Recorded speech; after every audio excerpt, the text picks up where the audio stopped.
I got three initials here. JCK. That's me. That is you. Why'd you just put you write down Jake? I would have known that. Anyhow, Jake is the founder of this space, and I'm not trying to blow smoke. I am incredibly grateful that he's encouraged my behavior here, and I'm delighted to introduce him. Jake.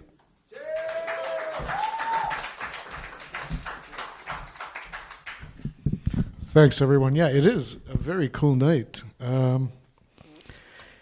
You know, we've had a lot of comedy shows here, and this is kind of a different vibe, and I love it. It's not as manic.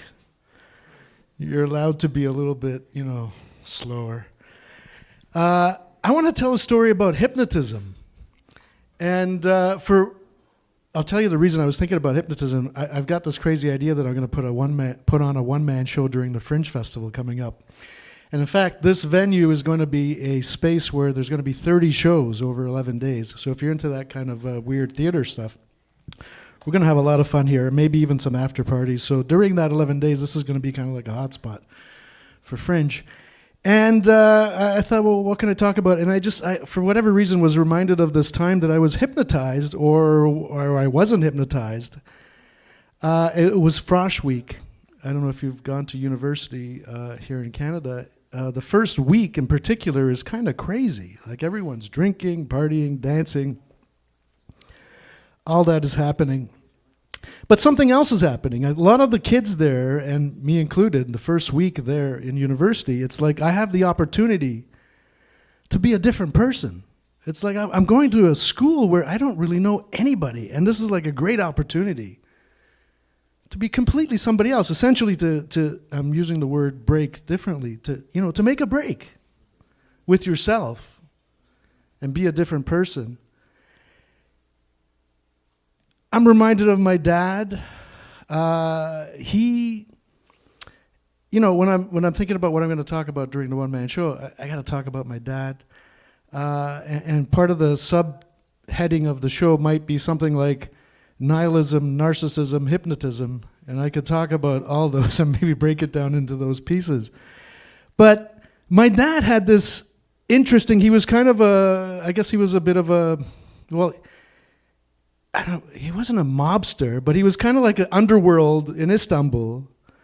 And I was a kid growing up with him there. And he kind of instilled in me this kind of paranoia about people, like always be on guard for being conned, essentially. Like he had this kind of a paranoid way of teaching me things, which I found really helpful in retrospect. But things like hypnotism, for example, seem like the ultimate con. It's like, growing up, I always thought it was fake. And I'm still not sure, but we'll get to why. Until you start thinking about hypnotism in a different way, and I'll tell you the story. So Frosh Week, everyone's having a great time. We have this comedian / hypnotist. I guess he's more of a hypnotist. In fact, I looked him up recently because I hadn't thought of him in about, 30, 40 years. How old am I? I'm not sure. And he is running a hypnotism school now, so he takes it pretty seriously. And I noticed something when it came time to pick the people out of the audience to come on stage and be, part of the show.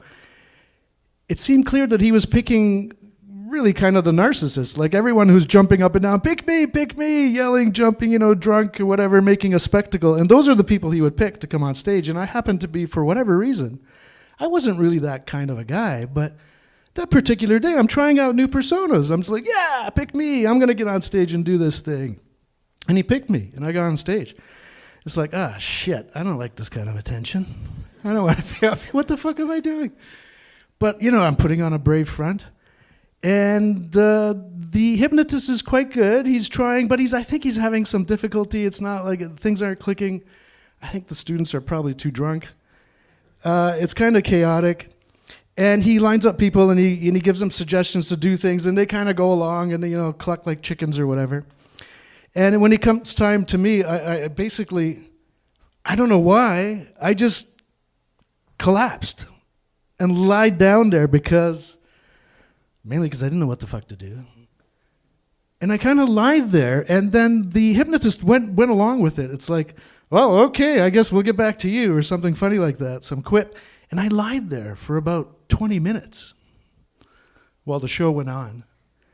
And I was kind of like pretending I was like zoned out or something. And I was, I guess. And then for whatever reason, later on in the show, I just kind of got up and joined the show again. And he was very happy to see that. And he immediately got me involved.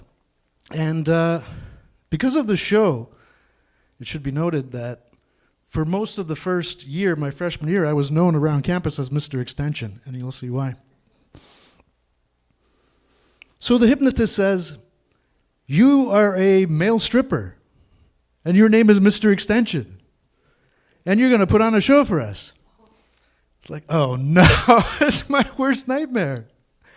I don't even dance in public. I dance alone, of course. I'm like, this is the 80s, and I grew up in Hamilton.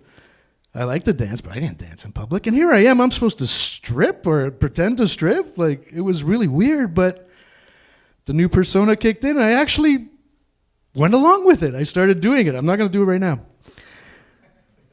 Move my hips, whatever. And then I was actually wearing shorts at the time. That's Frosh Week. Everyone's like living in tents. And some guy behind me in lineup, one of the performers / audience members, he pulls down my shorts. I don't think everyone saw it. I think by the time he did that, I was kind of turned around, and maybe they saw my butt. I wasn't really that visible. But I kind of went along with it, and we all laughed, and it was kind of it turned out to be a great show. In fact, at the end of the show, the hypnotist actually handed me $20. And basically, he said, I could really use a guy like you every night. This is amazing. So I kind of gave him a break by showing up there, and I got a break. I got to break myself into a completely different person. But then, it wasn't until many, many years later, well, first of all, after the show, I forgot one important part. One of the last things he did was, he said, okay, he took me aside and he said, later on in the night, I'm going to say these words, and I can't remember what the words were, like XYZ. And when you hear me say those words, you're going to run around and you're going to be Mr. T, and you're going to yell, I'm Mr. T, and I'm a badass, and I'm looking for a good ass. I don't know why. That's what I'm supposed to do when I hear those words. And I completely forget about it. The DJ puts on the music. People get up, they're dancing. And a little while later, everyone starts looking at me. And I realize that the hypnotist has taken the mic and said those words, XYZ. And now everyone's kind of like trying to find me, like, where's that guy? And I'm just like, moving to the music, got a beer in my hand. And then I realize what's happening. And I hear those words. And again, I'm in on the gag. I think it is bullshit. I've confirmed it. I'm in on it. And this is kind of fun. Right? So I start going, I do the Mr. T. I'm Mr. T. I'm a badass. I'm looking for a good ass. And I like stare people right in the face while I say that. And they're just like taken aback. And then after all this happens, he snaps his finger or something, and I come out of it and like act like I'm surprised. And for many months, people would come up to me and ask me, like, how did that feel? That's like, you were in another zone, and we're like, did it feel like you were in another planet? I said, no, I was all bullshit. I was just going along with the gag. And no one believed me. It's, no, man, you were hypnotized. It's like, nobody believed it. And then it wasn't until many, many years later where I realized, wait a minute, I did exactly what he suggested. I did it exactly the way he suggested I do it, at the exact time that he suggested I do it. What else is hypnotism? Like, that's hypnotism. He made me do things by saying things, but I think of hypnotism in kind of a more, endearing way. It's like hypnos, I think, is Greek for dream or dreaming. So to me, hypnotism is like bringing someone into your dream. It's like, to me, a reality is very, much a dream. I don't know if I mean that in a hairy, fairy kind of a hippie way. I'm not sure. So a hypnotist brings you into their dream, and you see this everywhere. And I realize now that basically we're all kind of hypnotists in a strange sort of way, because we're always trying to bring people into our dream. I mean, it could be a grand dream. It could be a little dream. It could be just some opinion you have. Art, what is it except a hypnotism? One painting is $48 million and another one gets no attention, but it could be just as brilliant. It's kind of a hypnotism act. We kind of go along with it. We're kind of in on the gag, but it still works. It's like we hypnotize ourselves. Steve Jobs was said to have, I won't go much longer. So you got art, business. Steve Jobs, it was said that he had what they called a reality distortion field around him. He would go off on tangent and say, well, this is what we have to do by Tuesday. And it was insane. But they started eventually getting into his dream. He would hypnotize them. This is how they talk about it. I met some of these people who work with him, because I worked with Apple back in the 80s, 90s.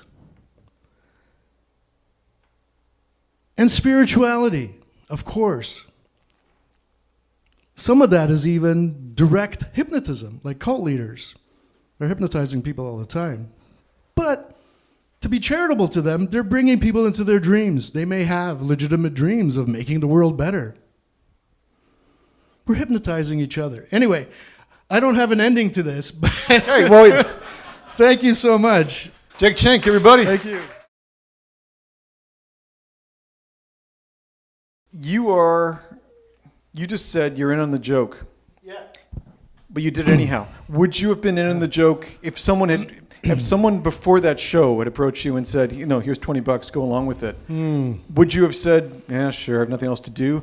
Or was there a moment where you just thought, what the hell, I'm here, I might as well go for it? Yeah, I mean, it's as I said, it was kind of a refreshing opportunity to try new things. It's not something I would have done a week before.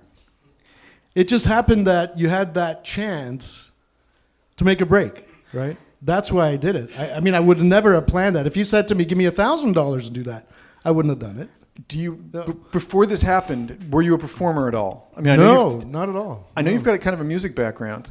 That was later even, yeah. So this was sort of, you walk off the street and this happens. That was probably, it was a break. It was after that I find myself more likely and more able to do this, get up here and talk to you, right? Yeah, and it's not something I would have been able to do as well. Yeah, because of that crazy break I got that night, without even planning it.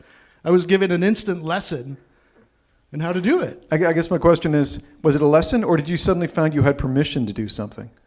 Probably was looking for permission. Yeah, because there's always a part of me that wanted to do that, right? I mean, a lot of us have that, but most of us never get up there and do it.